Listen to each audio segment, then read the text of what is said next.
বাবা মায়ের অবাধ্য হয়ে বিয়ে করলে কতটুকু জায়েজ হবে? বাবা মায়ের অবাধ্য হয়ে বিয়ে করবেন কেন?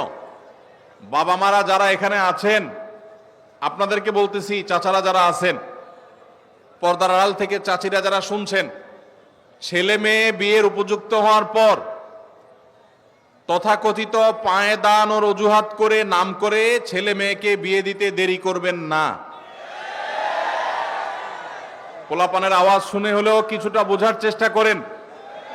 আল্লাহ রাব্বুল আলামিন আমাদের চাচা চাচিদেরকে হেদায়েত নসিব করুন। ওনারা যেন আমাদের ছেলে মেয়েদের কষ্টটা বুঝেন, আল্লাহ তাআলা সেই তৌফিক নসিব করুন। বাবাজিরা, আপনারা যে বয়সে বিয়ে করেছেন, আপনার ছেলেকে কিন্তু তার চাইতে আর্লি দিতে হবে। কেন দিতে হবে? কারণ আপনাদের আমলে ফেসবুক ছিল না, এখন ফেসবুক বাইর হয়েছে। আপনাদের আমলে স্মার্টফোন ছিল না, এখন টাচ মোবাইল বাইর হয়েছে। এই ছেলে মেয়েদের চরিত্র রক্ষা করার জন্য আর্লি বিয়ে দিতে হবে। আল্লাহ আমাদের মুরব্বীদেরকে সে হেদায়েত নসিব করুন। নবী করিম সাল্লাল্লাহু আলাইহি সাল্লাম বলেছেন, তোমার সন্তান বিবাহের উপযুক্ত হওয়ার পর তাকে বিবাহ দিতে দেরি করবে না। যদি দেরি করো তাহলে ব্যভিচারের মতো ফিতনা সমাজে ছড়িয়ে পড়বে। এই ফিতনা সমাজে ছড়ালে কি হয়? পশ্চিমাদের চাইতে বেশি কেউ বোঝে না। পশ্চিমারা বিবাহ বহির্ভূত সম্পর্ককে অ্যাপ্রিসিয়েট করেছে। এখন তাদের মানুষ জন্মের হার কমতে কমতে এমন ভয়ঙ্কর লেভেলে চলে গেছে, তাদের দেশ স্বাভাবিকভাবে চালানোর মতো লোকও নাই। কারণ অবৈধ সম্পর্ক দিয়ে তাদের দিন যায়, বিয়ে শাদী করে না, বাচ্চা কাচ্চা হয় না, তাদের জেনারেশনের মধ্যে গ্যাপ তৈরি হয়ে যাচ্ছে। অতএব সমাজে নানাবিধ ফিতনা ছড়াবে। ডক্টর খন্দকার আব্দুল্লাহ জাহাঙ্গীর রহমাল্লাহ বলতেন, একটা সাইক্লোনে, একটা ঘূর্ণিঝড়ে একটা দেশের বেশিরভাগ মানুষ যদি মারা যায়, আবার ধীরে ধীরে বাকি যে মানুষগুলো বেঁচে আছে তারা সারভাইভ করে উঠে যাবে।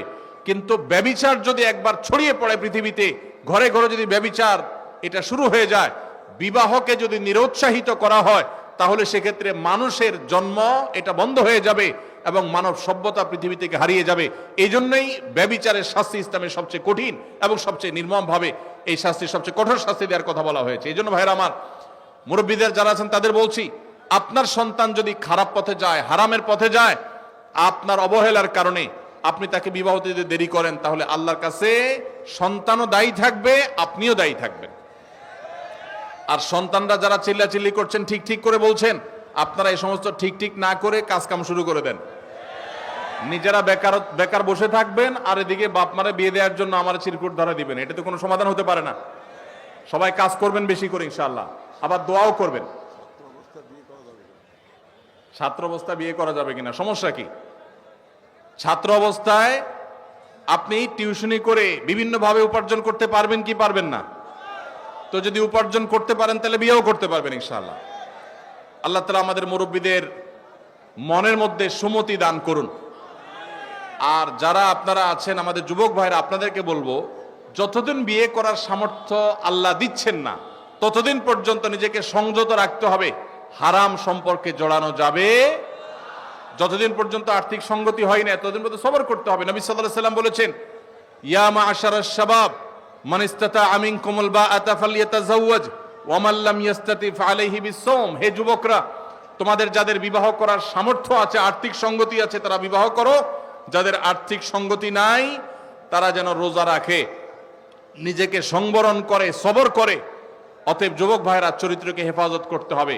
চরিত্র হেফাজত করতে পারলে এটা আপনাদের জন্য অনেক বড় অ্যাচিভমেন্ট, এটা অনেক বড় ইবাদত, এটা আল্লাহর কাছে আপনাদের তাকওয়া প্রমাণের অনেক বড় সুযোগ। আল্লাহ তাআলা আমাদের যুবক ভাইদের চরিত্রগুলোকে হেফাজত করার তৌফিক নসিব করুন। মনে রাখবেন, যদি যৌবনকে হারাম সম্পর্ক দিয়ে আপনি কালিমা যুক্ত করেন, এটাকে রিকভার করা এত সহজ নয়। যাদের হারাম সম্পর্ক আছে এখনই তওবা করুন, নতুন জীবন গড়ুন এবং নিজেকে সবর করুন, হারাম থেকে দূরে সরায় রাখেন। আল্লাহ কেন বলেছেন ওয়ালা তাকরাবুজ জিনা, জিনার কাছেও যেও না? কারণ আগে থেকে আপনি দূরে থাকলে তখন বাঁচতে পারবেন। এই সম্পর্ক, হারাম সম্পর্ক থেকে দূরে সরে আসতে হবে। আল্লাহ আমাদের সবাইকে তৌফিক দান করুন।